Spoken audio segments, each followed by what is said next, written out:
Congratulations sa De La Salle University. Champion sila sa UEEP 86 edition. Sa score na 71-69 laban sa UP.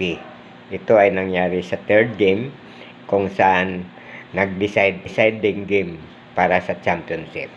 At doon naman sa women's division ay congratulations din sa UST Lady Tigers dahil natalo nila ang Inyo para sa championship ng UEP Edition 86. Congratulations ulit sa De La Salle University at sa